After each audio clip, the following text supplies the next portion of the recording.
Value This with Dr. Lori. Dr. Lori, why am I holding lanterns? Well, because lanterns are among some of the most popular collectibles for the history of coal mines, particularly in Pennsylvania.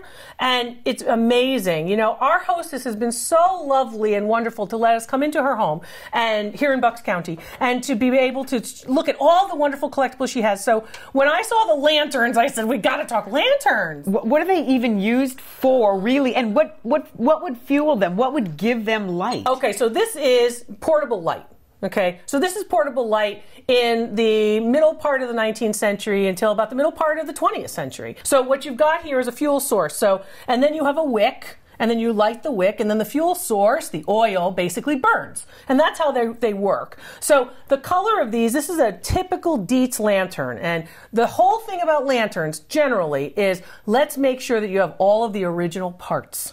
You know, we want all our original parts, our knees, our elbows, or this or that. But the same thing with the lanterns. Okay, to know that you do, I guess you go by a consistent level of rust or whatever. That's a good way to do it. That's one way to do it. Also, they are usually marked. They are usually marked. So it says it's a Dietz, it's an Air Pilot, it's a Dietz Air Pilot top, it's a Dietz Air Pilot font, it's a Dietz Air Pilot. So do you want a Dietz lantern if you don't see a Dietz lantern, keep moving? No, it's just that Dietz is one of the brand names. It's kind of like, you know, Nestle's chocolate or Hershey's or whatever it might be. It's just that it's a brand name. You don't have to keep moving. There will be different ones, but they date all the way back. Like you have this one, which is a signal lantern. This particular lantern also used, again, railways and such. This one has a patent date here of January 28th, 1897.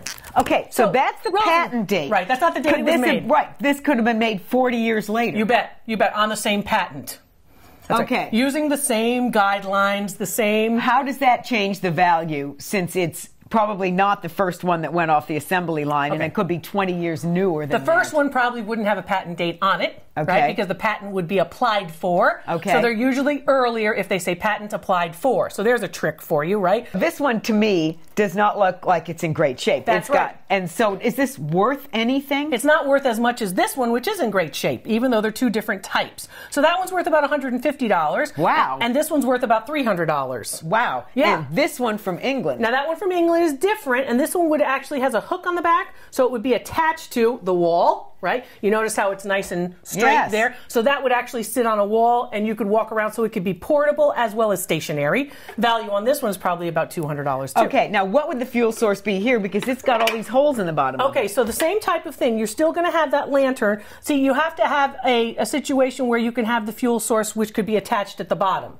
All right, now, so does this not have all the parts? No, it comes up on the top. So you take this top off, and that's where the wick sits. So the wick sits here at the bottom on this type. Okay. This type is different. So this is what you start to learn. You start to learn how they're different. And we've got a lot of them to work with. They're also in different colors of actually the globe here, or the glass portion.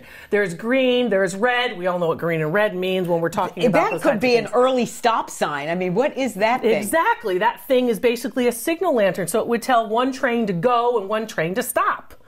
So a signal lantern, and then that would be, of course, done by, and you can see the stationary base. Yes. Right? So that would be done by the engineers or the conductors on the train.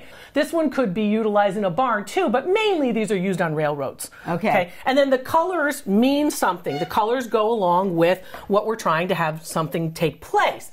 You'll also see here that the colors mean something if the clear glass is red or green or another color. So a lot of collectors look for the different colored glass. Which is the most valuable? Oh, the most valuable is going to be the one that's most closest to original. What do you do with when you're offered something like this? If it's free, take it. How hard is this? If it's free, take it, right? Because you're thinking to yourself, okay, I might be able to get somebody interested in it. And there's a whole world of people who are interested in them. But if you're saying to yourself, okay, I don't want to have a million of these free things hanging around, right? You want to make sure that it is all in the same, all original parts, and the unique styles will be worth a little bit more. The thing about a piece like this in good condition would command more money if it were in better condition because it's in a unique form. Okay, great. You don't have to buy batteries. You can just, carry your old wick and That's right. and oil, and there you go. There you go. You got your flashlight. That's okay. right. That's right. Dr. Lori, thank you so Sure. much. I'm sure you've got more information on your website about lanterns. We do at drloriv.com, or if you have a picture and you want to say, I want you to look at my lantern, Dr. Lori, for an upcoming episode of Value This with Dr. Lori. The other thing, remember, you want to paint it, put the paintbrush away. Don't paint it. Boy, I'm painting all the time. It's awful. I know. Not just the painting I'm doing. Dr. Lori, thank you so much. Let's shed light on more antique things, and we'll do that in upcoming episodes of Value This with Dr. Lori.